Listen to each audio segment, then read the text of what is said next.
नमस्कार। प्रांजल ज्ञान गंगा में आप सभी का स्वागत है। हम संक्षिप्त महाभारत का पाठ कर रहे हैं जिसमें कि भीष्म पर्व चल रहा है।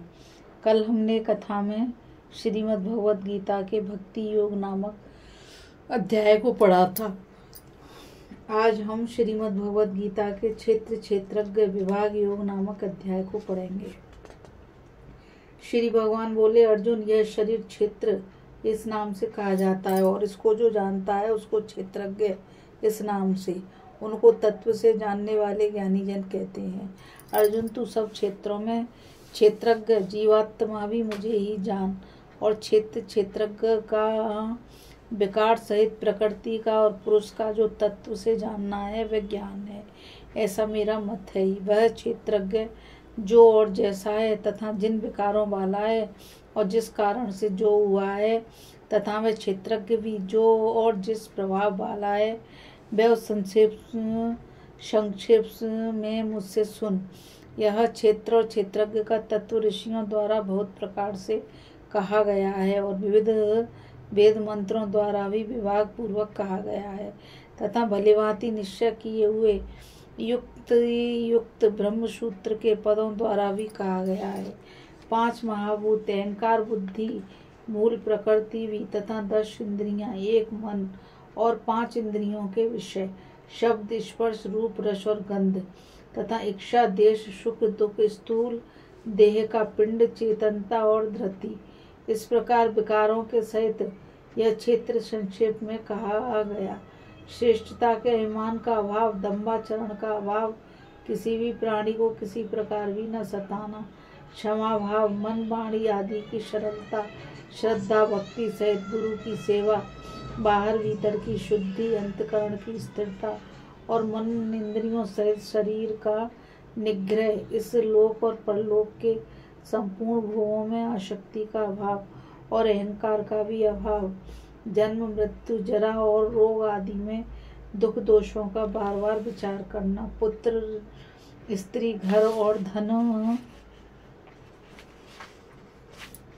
आदि से आसक्ति का अभाव, ममता का न होना, तथा प्रिय और अप्रिय की प्राप्ति में सदा ही चित्त का सम रहना, मुझ परमेश्वर में अनन्य योग के द्वारा अव्यभिचारिणी भक्ति, तथा एकांत और शुद्ध देश में रहने का स्वभाव, और विषयासक्त मनुष्यों के समुदाय में प्रेम का न होना, अध्यात्म ज्ञान में नित्य स्थिति और तत्व ज्ञान के अर्थ रूप इससे विपरीत है, वह अज्ञान है, ऐसा कहा गया है।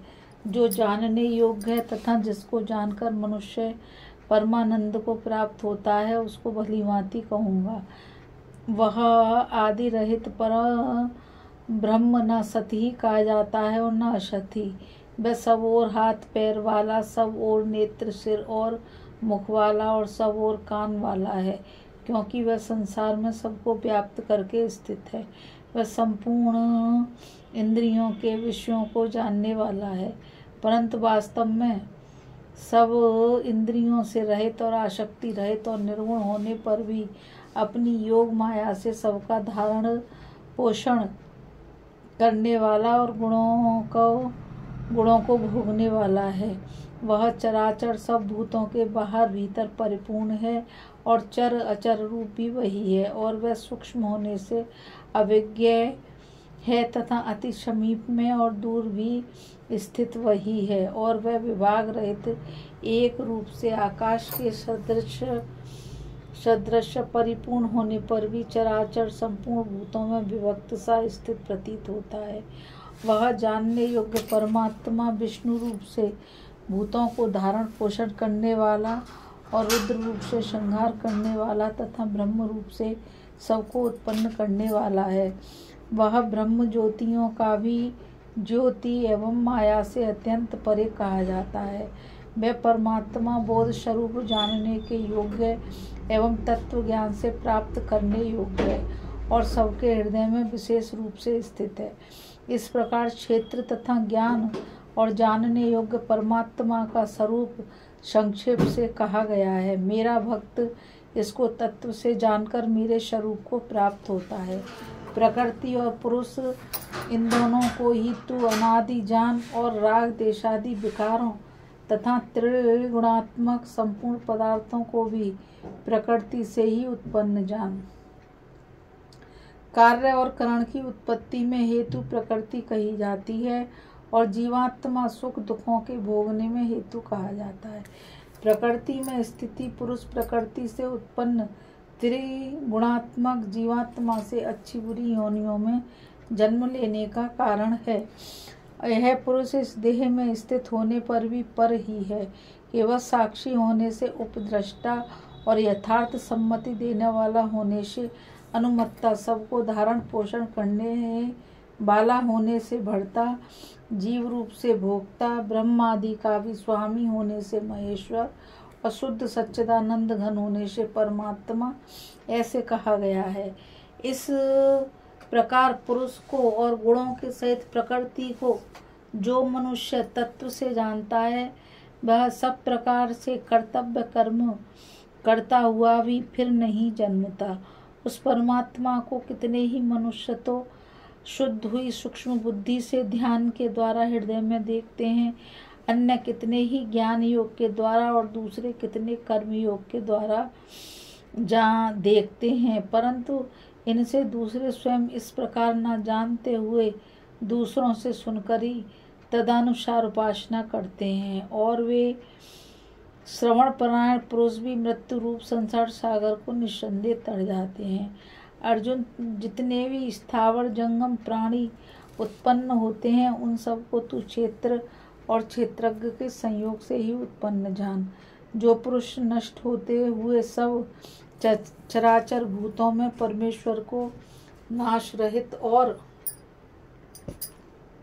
समभाव से स्थित देखता है, वही यथार्थ देखता है, क्योंकि वह पुरुष सब में सब भाव से स्थित परमेश्वर को समान देखता हुआ अपने द्वारा अपने को नष्ट नहीं करता। इससे वह परम गति को प्राप्त होता है। और जो पुरुष संपूर्ण कर्मों को सब प्रकार से प्रकृति के द्वारा किए जाते हुए देखता है और आत्मा को अकर्ता देखता है, वही यथार्थ देखता है। जिस क्षण यह पुरुष भूतों के पृथक पृथक भाव को एक परमात्मा में ही देखता है, उसी क्षण वह सच्चिदानंद घन ब्रह्म को प्राप्त होता है। अर्जुन, अनादि होने से और निर्गुण होने से यह अविनाशी परमात्मा शरीर में स्थित होने पर भी वास्तव में ना तो कुछ करता है और ना लिप्त ही होता है। जिस प्रकार सर्वत्र व्याप्त आकाश सूक्ष्म होने के कारण लिप्त नहीं होता, वैसे ही देह में सर्वत्र स्थित आत्मा निर्गुण होने के कारण देह के गुणों में लिप्त नहीं होता। अर्जुन, जिस प्रकार एक ही सूर्य इस संपूर्ण ब्रह्मांड को प्रकाशित करता है, उसी प्रकार एक ही आत्मा संपूर्ण क्षेत्र को प्रकाशित करता है। इस प्रकार क्षेत्र और क्षेत्रज्ञ के भेद को तथा कार्य सहित प्रकृति के अभाव को जो पुरुष ज्ञान नेत्रों द्वारा तत्व से जानते हैं, वे महात्मा जन परम ब्रह्म परमात्मा को प्राप्त होते हैं। इस कथा में बस इतना ही। अभी हम कथा में श्रीमद् भगवद गीता के क्षेत्र क्षेत्रज्ञ विभाग योग नामक अध्याय को पढ़ रहे थे। इस कथा में बस इतना ही। और मैं आप सभी से यही कहना चाहूँगी कि इस चैनल को ज़्यादा से ज़्यादा लाइक, शेयर और सब्सक्राइब कीजिए, ताकि यह अमूल्य ज्ञान अधिक से अधिक लोगों तक पहुँच सके। कल फिर मिलेंगे एक नई कथा के साथ। राधे राधे, जय श्री कृष्णा, नमस्कार।